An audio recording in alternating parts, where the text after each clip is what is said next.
سر دیکھنے اور سننے والوں کی خدمت میں محبت والا السلام۔ عرفان احمد خان صاحب ہمارے ساتھ ہیں، انٹرنیشنل حالات پہ نظر ڈالیں گے۔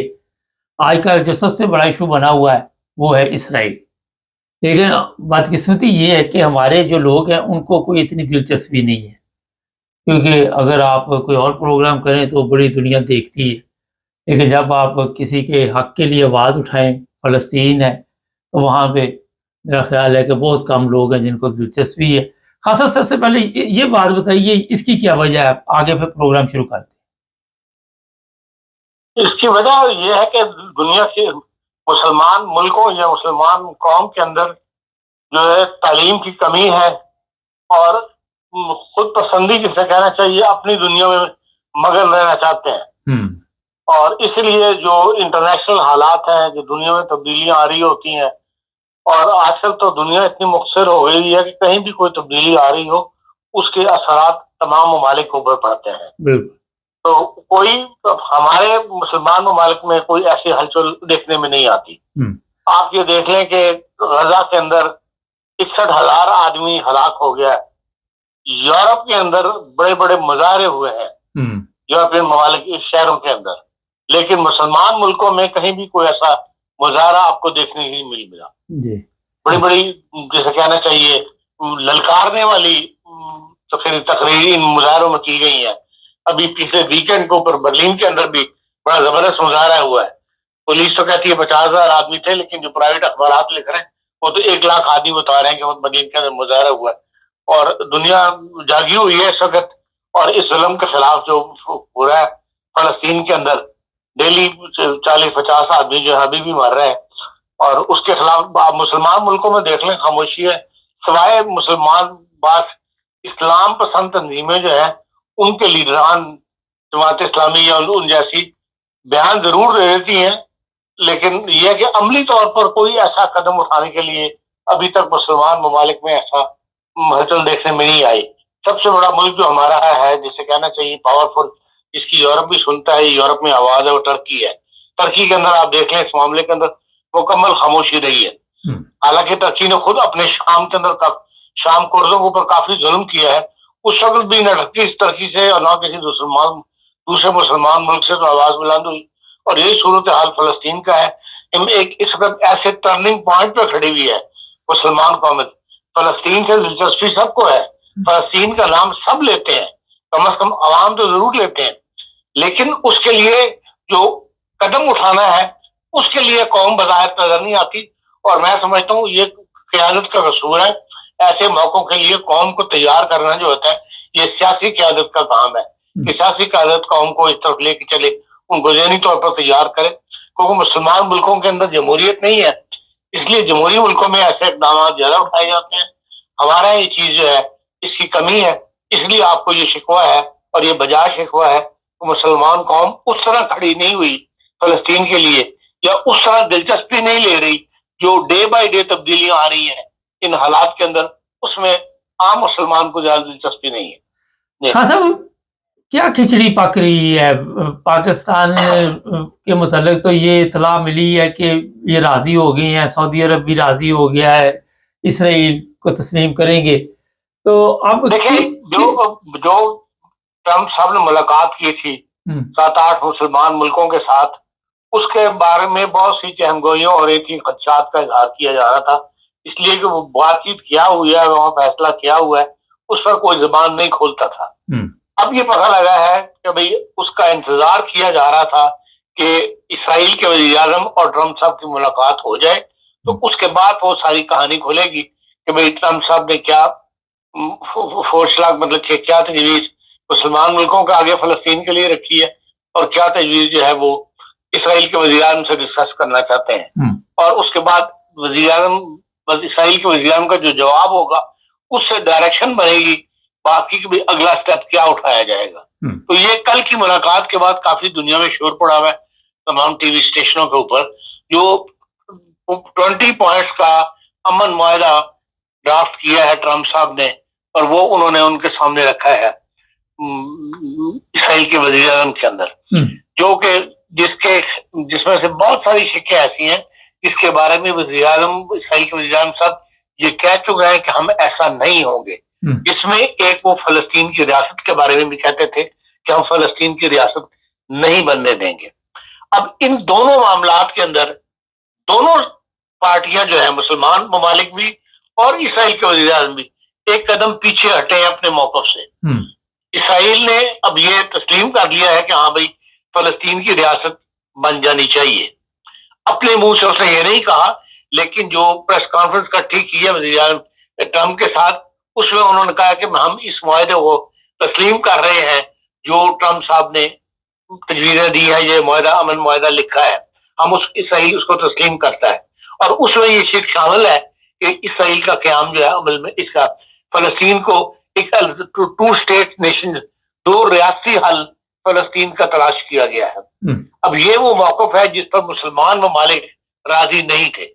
اب تک پاکستان سمیت ہمارا یہ موقف رہا ہے مسلمانوں کا کہ اسرائیل کا قیام ناجائز ہے, اس لیے اسرائیل اس سرزمین کو خالی کرے.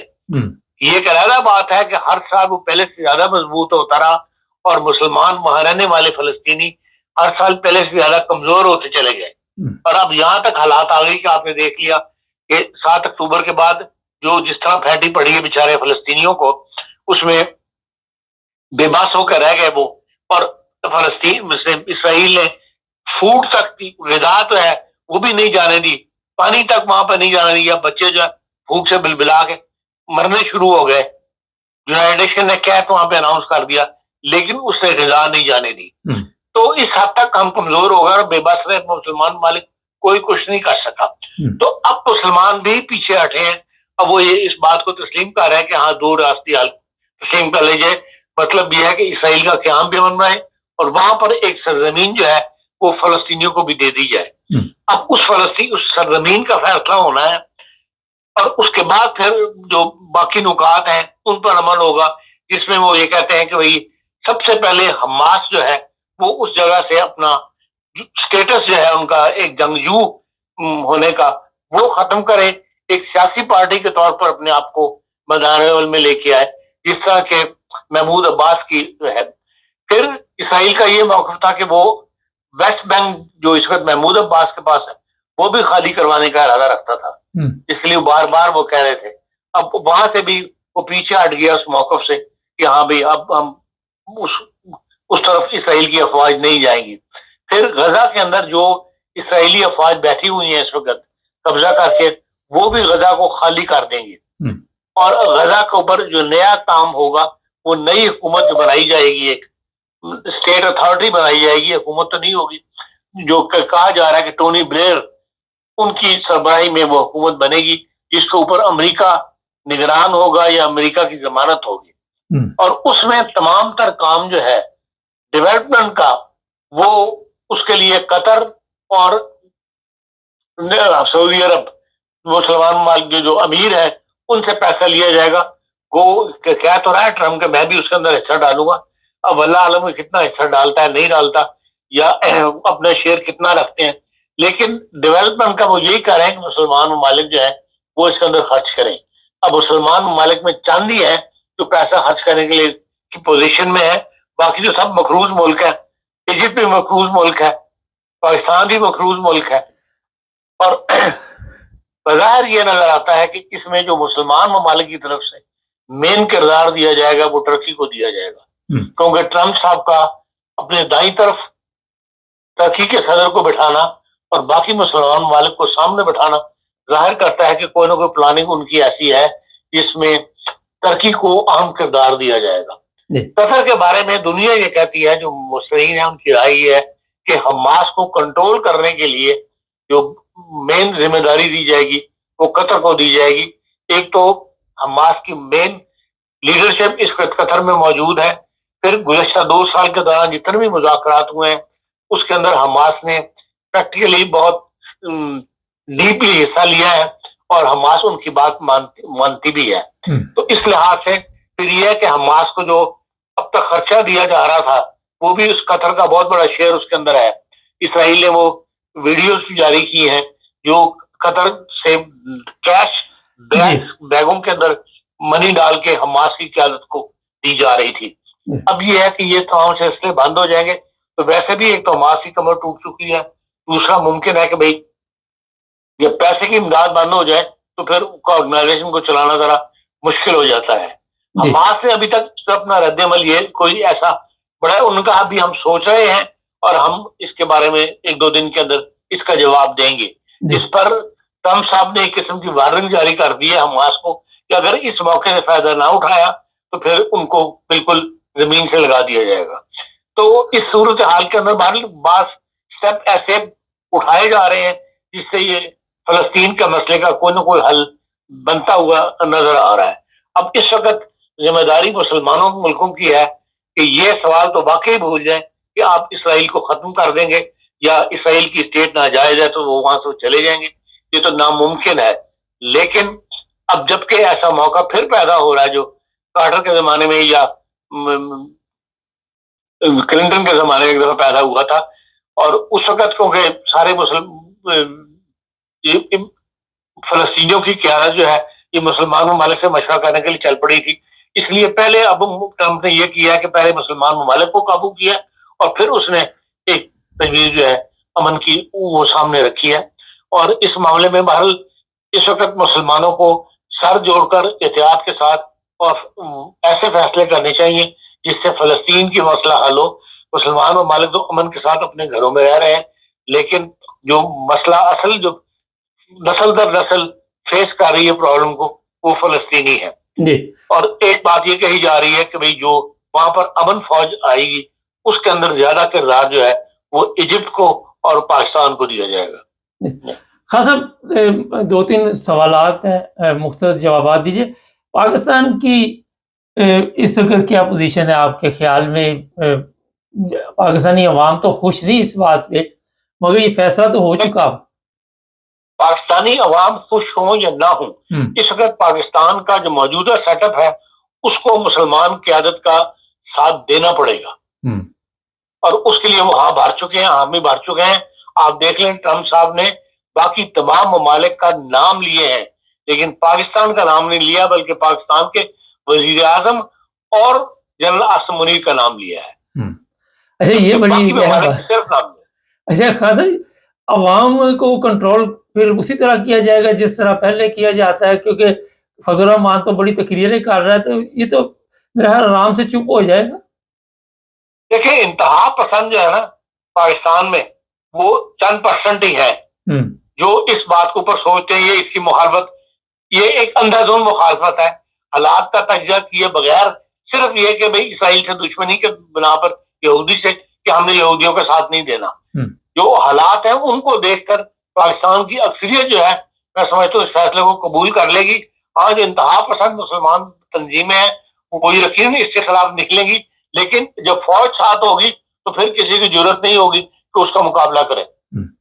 اچھا یہ بات آپ نے بڑی اہم بتائی کہ فوج جب ساتھ ہوگی تو یہ جو پاکستان میں انتہا پسندی بڑھتی جا رہی ہے، آئے دن کئی ایسے معاملات آتے ہیں وہاں پہ لوگوں کو تکلیف دی جاتی، آگ لگا دی، مار دیا، قتل کر دیا، تو اس کو آج تک ہماری فوج نے سیریس نہیں لیا. ان کے خیال میں یہ معمولی کیس ہے.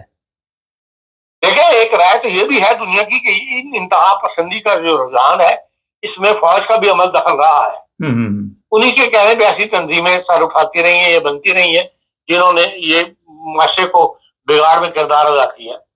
خان صاحب آخر پہ ایک چیز بتائیے کہ جس طرح اسحاق ڈار آ کے کہہ رہا ہے کہ اسرائیل کے ساتھ معاہدہ نہیں کیا، امریکہ کے ساتھ کیا ہے، لوگ اس میں بڑے سوالات کر رہے ہیں کہ جو معاہدہ کیا بات تو وہ کرنی چاہیے، تو اس سے کیا چکر دیا جا رہا ہے؟ صاف ستھری بات کیوں نہیں کی جا رہی؟ یہ ہمیشہ پاکستان میں ہوا ہے کہ گول بات کرتے ہیں، صاف بات نہیں کرتے، اس کی ضرورت نہیں رکھتے، اس لیے کہ مخالفت شروع ہو جاتی ہے اور اس کو فیس کرنا نہیں چاہتے. لیکن ہر رہی شعور بندے کو یہ بات مطلب تسلیم ہے، نظر آ رہی ہے کہ جو کچھ بھی ہوا ہے وہ امریکن پالیسی ہے، اور امریکن پالیسی کے اندر یہ 8 ممالک نے حامی بھری ہے، تبھی ٹرمپ صاحب جو ہے انہوں نے اگلا قدم اٹھایا ہے. اس کا مطلب جو بھی انتہا پسند لوگ پاکستان میں اٹھیں گے انہیں کچل دیا جائے گا. ظاہر بات ہے کہ جو بھی تنظیم اس کا مخالفت کرے گی اس کو پوری قوت کے ساتھ یہ روک دیں گے. چلیں بہت شکریہ خان صاحب. ناظرین یہ بات بڑی ایک اہم ہے کہ اگر حکومت چاہے فوج چاہے تو سب کچھ ہو سکتا ہے، مگر جو کچھ حالات ہیں وہ آپ سب کے سامنے ہیں۔ چینل کو سبسکرائب کریں، جڑے رہیں ہمارے ساتھ تاکہ اور پروگرام دیکھتے ہیں۔